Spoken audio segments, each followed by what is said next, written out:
60 seconds of stoicism, a beacon in my mind, ancient wisdom, timeless advice, in every single find, guiding me through life's storms, offering calm and insight. 60 seconds of stoicism, a light in the darkness. Welcome everyone to 60 Seconds of Stoicism, your only podcast on the internet that's 60 seconds long but lasts for a half hour. I am your host, Ryan Lee Mays, and I am with my wife, Melinda. Hey guys. And we are glad to be back with you guys again. How was our week this week? We were on vacation for a few days, and we actually took some time to be stoic, and we got rid of a bunch of stuff out of our bedroom. We did. But there's a ton more, guys. There's a ton more. We're in the process of it. Nothing makes you realize how much you have until you start getting rid of it. And then you're like, man, this is ridiculous, what we've collected over the time. So we were in the process doing it, but it's good. I feel good. We've got space. It's more than we had before, at least. So it was a good practice to do. One other thing that I really enjoyed doing over the break was diving back into the work of Socrates again, and specifically Plato, because everything that we really have on Socrates is from Plato or Xenophon, but those two are really our main sources for it. So kind of wanted just to briefly give a little bit of a background on Socrates and why this is important to us. See, Socrates wasn't a Stoic, though oftentimes many Stoics consider him the first Stoic, though that could be argued, of course, but he really believed in learning, educating, finding the true answers yourself. So he visited the Oracle of Delphi. Oracle of Delphi told him that he was the smartest man that ever lived. And so Socrates decided to prove the Oracle wrong by going and talking to what he considered more intelligent people. He had conversations with them. He asked them questions, really led to a lot of frustration. And so he basically said, the Oracle is right. I am the smartest man that lives because I realize I know nothing.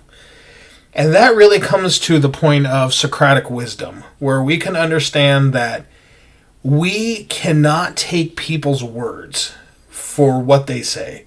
We have to really research it, look into it, and understand it.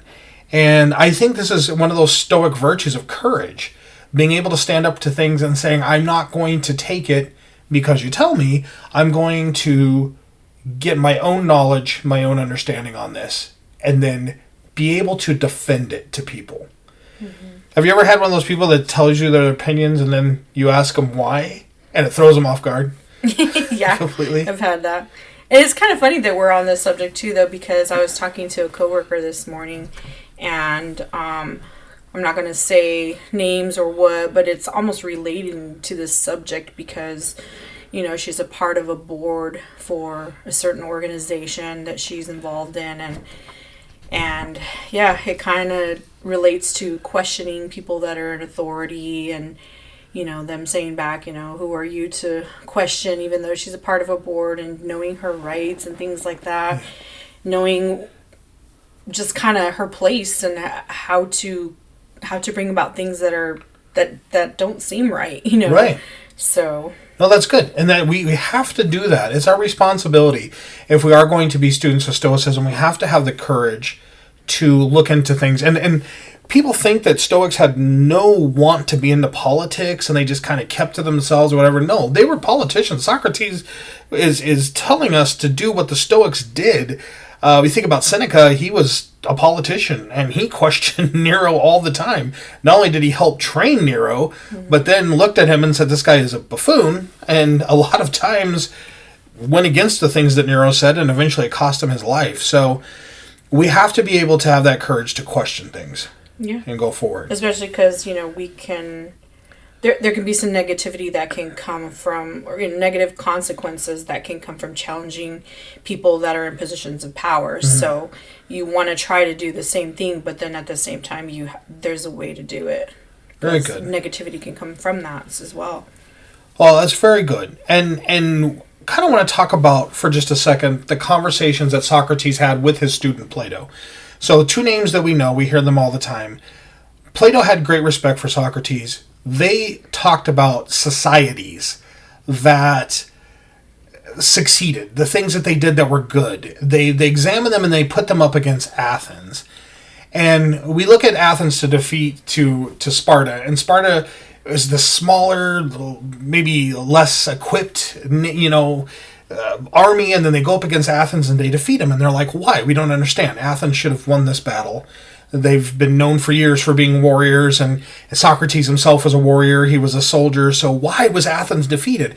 And they start talking about these societies, and Socrates realizes there's two kinds of people out there that call themselves experts. Mm-hmm. You have the sophists. The sophists are people that just speak in rhetoric. They may not really know what they're talking about it, but boy, can they talk about it well. You might call them politicians. Okay. And then the other group are the poets, and they speak in mythology. They're talking about gods and monsters and hydras and boars and Hercules. They're speaking made-up things, which we also call politicians. So they can fit into both those categories. But basically, you have people that make stuff up, and then you have people that talk about stuff really well. They speak on things with high intelligence, perceived intelligence, but when you get down to it and start asking questions, you realize they don't really know much about it. And so they have these conversations back and forth about that. And it makes me think about a lot of different aspects of our life. So let's break this down for just a second. In our case, we have family, we have work, we have our church, we of course have politics, we have education. Those things all surround our family in some way or another. In all areas that require questions, questioning why we do this. So for Socratic wisdom, Socratic method, what Socrates would do is he doesn't want you to tell him that you believe in something because it's the opinion. He wants you to tell you that you believe in something because you can defend it. Okay. And that's what we're kind of talking about today. So there was two things. The word doxa means opinion in Greek, and that's what Socrates is talking about. We all have a doxa. We all have an opinion on it. Indoxa is what the public opinion is. And often it's incorrect. Let me give you an example. What if I said I live in Egypt, and in the time of the pyramids and the time of the great pharaohs, and I believe that cats are the best pets in the world. Okay? Now Socrates would say, why? Is it because you're from Egypt? Is that because everybody loves cats over there? Why are cats the best pets in the world? And he would expect you to defend it by saying, well, cats are the best pets in the world because they're cheaper than dogs on a whole, and they use their own litter box, and you don't have to walk them. And for people that hate cats, you're already coming up with 10 reasons why they're worse than dogs. That's fine. But he would want you to defend it. Yeah. That was the whole point, to ask questions. If that's where you came from and that's all you know, then that's really all you know. So you and I both, and we're getting kind of into a touchy area here, have had that happen to us with religion. Mm-hmm. Where we have grown up with a lot of rhetoric and a lot of tradition, but not a lot of foundation. Mm-hmm. And I'm not talking about on all things, but I'm talking about on some specific things. As a kid, I thought that you were defying God if you wore blue jeans to church. Because it was not allowed. And I thought you were defying God if you wore makeup and went to the movie theaters. Exactly. Or went to a school dance. Exactly. Because it was something that was traditional, that was handed down. My mom would always say, you wear the best to church, and best are not blue jeans on there. Okay, is there any scripture in there that actually says that you cannot wear blue jeans or has specific... There's a little bit on there on how, women should dress within the service and things like that, but nothing like that. There's nothing in there where you can pull that out and say, here it is. Here's book, chapter, and verse. You should not be wearing jeans. You should not wear makeup. You should not wear earrings. Yet we indoctrinate these things from one generation to the next based on tradition. Now, how do we defend that? Socrates would say, why can't you wear blue jeans to church? And you would say, because my mom told me I couldn't. And he would say, that's not good. Defend it. And then if I told him, well, I don't know, I guess I want to impress God and I wear my nicer pants because they cost more and I want to wear my finest before him, then he might accept that as an answer. But we don't do that. We just take it on tradition, what's been told to us. What do you think why do you think we're afraid to go against, let's take that area, to go against the values or traditions of the church or religion? I think for me, well, as a kid, because the people in authority over me said it. You know, they were a pastor, they were a parent, they were a grandparent, they were people in authority that were over me. So you trust, as a kid, you trust that what they say is true and you don't question it. Because again, when you're raised as a child, you don't question what I say, you just do as I say, you know? Right. So we didn't question it. You listen to authority. Then as an adult, I kind of carried that into my adulthood, and I did start to question things, but even then I was still kind of scared because I was like, well, who am I to question? I really wasn't taught, go search for it yourself, when even the Bible itself was telling me, you know, don't just listen to man or man's interpretation. Like, he actually holds me accountable to actually study the word for myself and to hear from the Holy Spirit myself.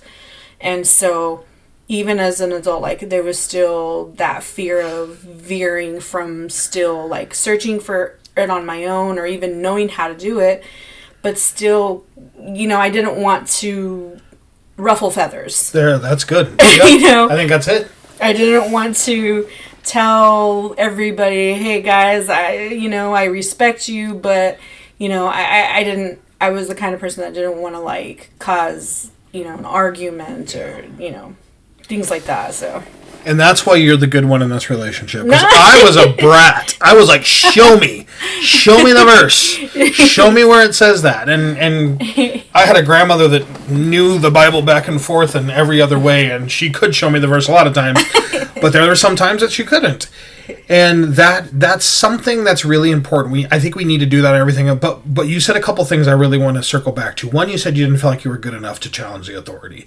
Yeah. Or you weren't wise enough or whatever it is. And I think that's one thing that really holds us down. Yeah. People will come at us with degrees. People will come at us with experience. But people will come to us without practice. And they'll throw a lot of things at us and say, well, you can't question me, you just everyday man. You can't question me on that. I've been doing this forever. Exactly. You believe what I say because I told you, and I'm the one with the certificate on the wall. And I'm saying that as a person that's got certificates on their wall. So I'm throwing myself in that. You have to prove it. You have to prove it. Another thing that you said, too, that I kind of wanted to bring back around that made me think of it, is the way we teach education now to kids. Mm-hmm. And we talk about how you have to explain why to them. Mm-hmm. No is no longer good enough. It doesn't mean anything. To them, it's just a word that you say because they can tell you're upset.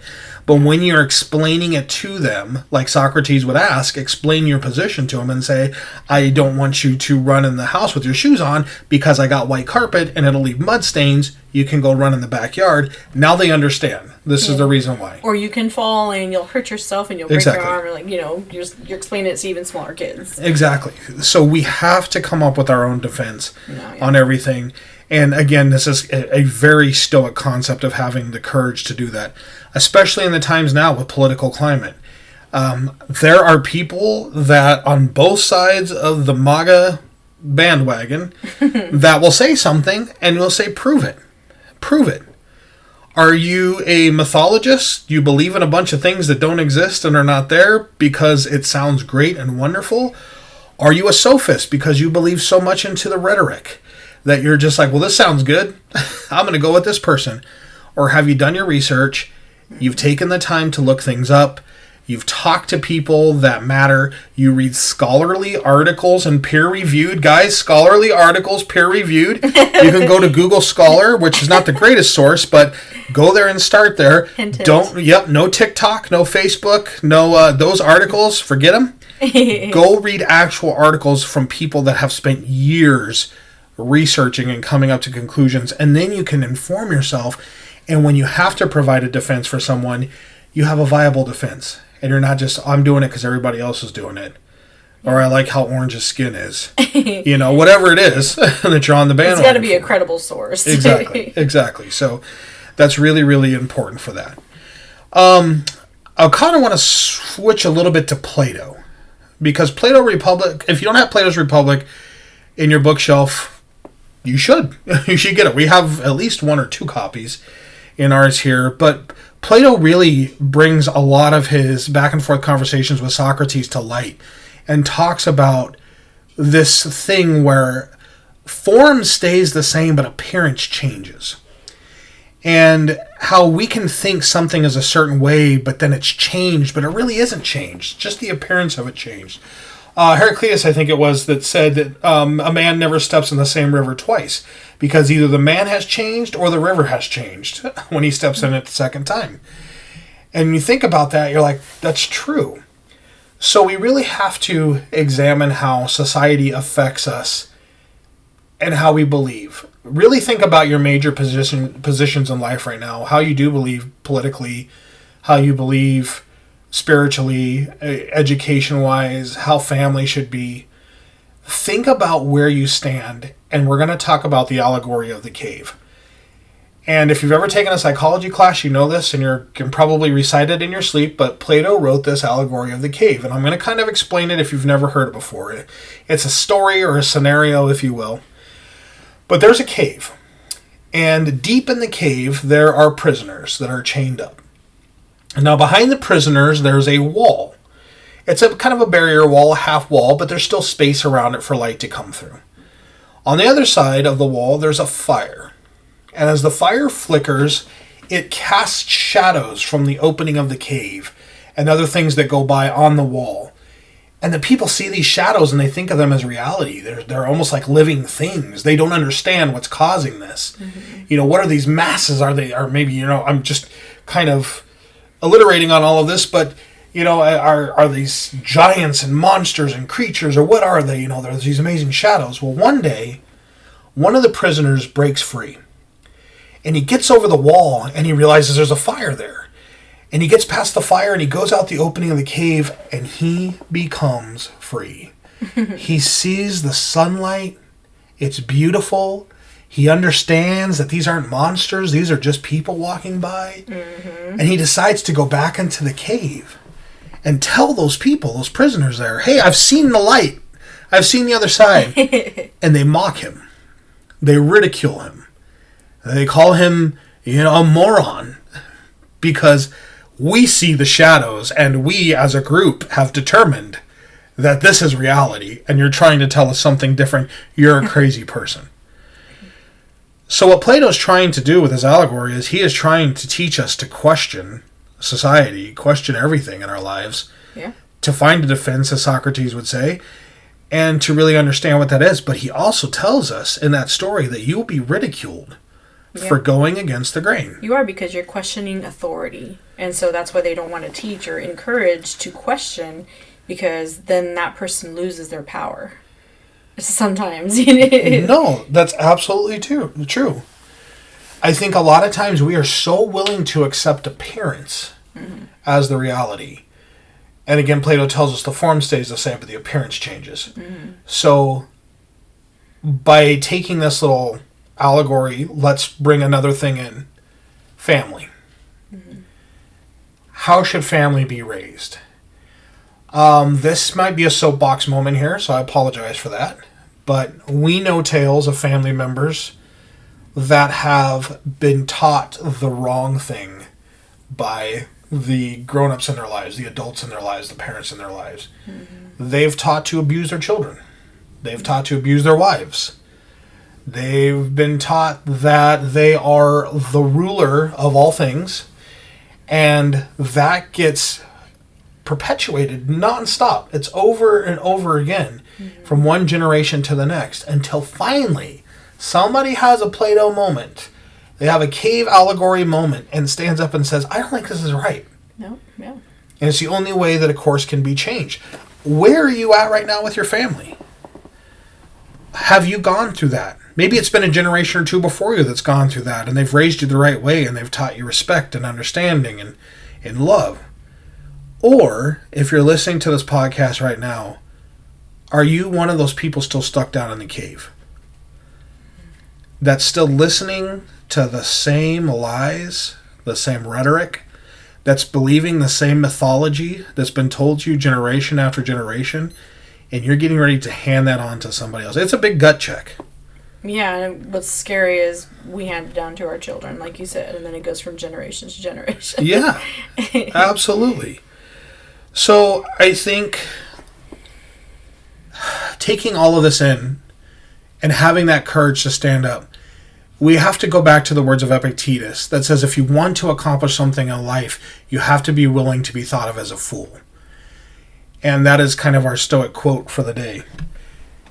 You're going to have to go against people that are going to laugh at you and point at you, that are going to mock you, that would rather stay chained up in the darkness and look at the shadows because it's become a comfort to them almost. And you're going to have to be willing to lose people in your life that you love. Yeah. That's a hard thing. That's a really hard thing. It is, because sometimes it's people you've respected in your family and, you know, we're afraid to question or to lose those relationships, but sometimes that might happen. Or even in a job place, even in a church, you know, you don't want to break those relationships. Sometimes we hang on to those beliefs or just kind of put up with what a person is saying because you're like, I don't want to lose this relationship. I don't want to be the person who started ruffling feathers and caused a diversion or anything. But really, it's not. Really, we're really bringing things into light. Yes. And that's what the Stoics did. They brought things into light. Mm-hmm. They talked about things that went against the grain and were often politically hunted for those. We have people right now in this world that if they speak out against their government, they'll lose their life. Mm-hmm. If they have this Plato moment where they say, I have done the math and it doesn't work. What you're saying doesn't work. Their life could be lost. The lives of their families could be lost. And that's such a heady thing to have. Yeah. And we understand why that is such a valuable tenet of Stoicism, having that courage to be able to do it. Now, we've also got to say this too. Just because a lot of it's bad doesn't mean it's all bad. That is where your research has to come in. And remember, you're the one that has to provide the defense for it. I can't. So if you take position on a particular political issue, are you willing to die for it? And I know, whoa, Brian, no, I'm not willing to die to talk about an increase of 5% in taxes to cover whatever. That's not what I'm talking about. I'm talking about losing friends, losing jobs, losing situations that are comfortable to you, saying goodbye to those things. Are you willing to die for that? Are you willing to let go of a part of your life? And for a lot of us, the answer is going to be no. Just rather go along with the status quo. It goes into another term that we use with our kids all the time, which is peer pressure. Yeah. We all believe this. Why don't you? And I hope it's okay that we talk about this on here. I'm not going to bring any details in, but we did have a talk with our daughter who is 16. Mm-hmm. And she's talking about peer pressure. And she said, guys, it is so hard. Yeah. It is so hard. She's really struggling with,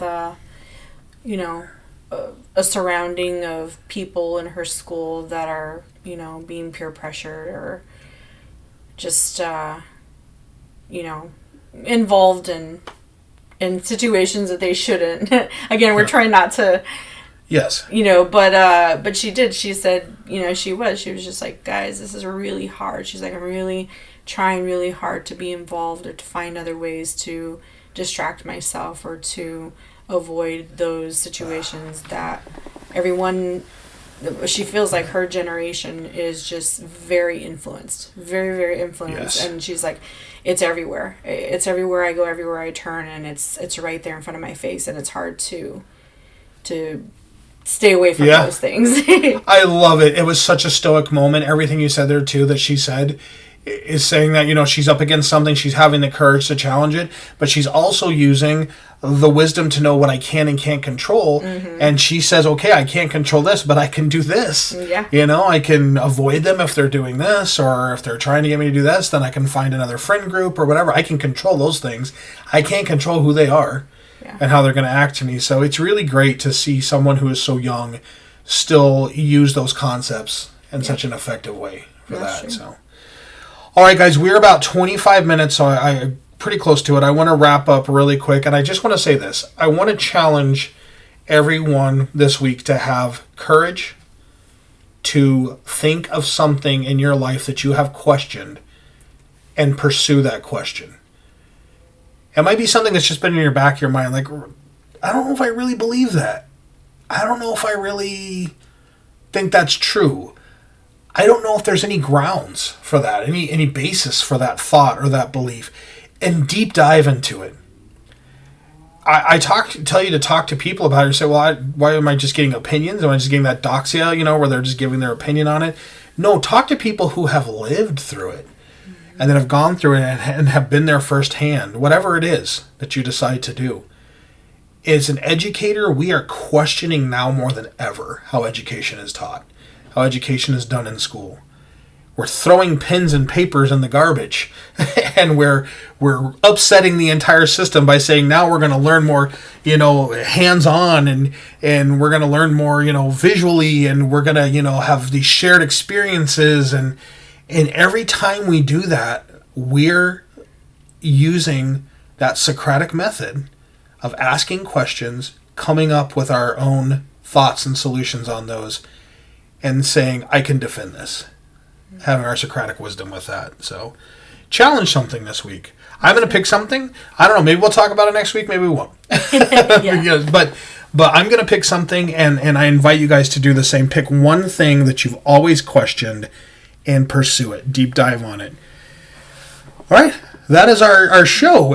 This is the least Stoic of all the episodes that we've had, but I think we really have to understand where the foundations were. We have to remember Zeno, who started Stoicism, started by reading Xenophon's book on Socrates.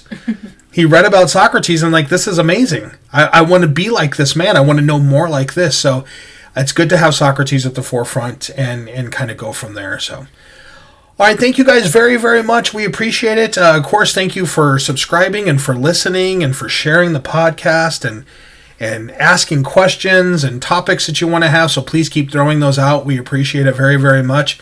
And anything else you want to add before we go? Thank you guys so much. And as always, until next time, Semper Studiosus. Thank you and have a great week. Good night.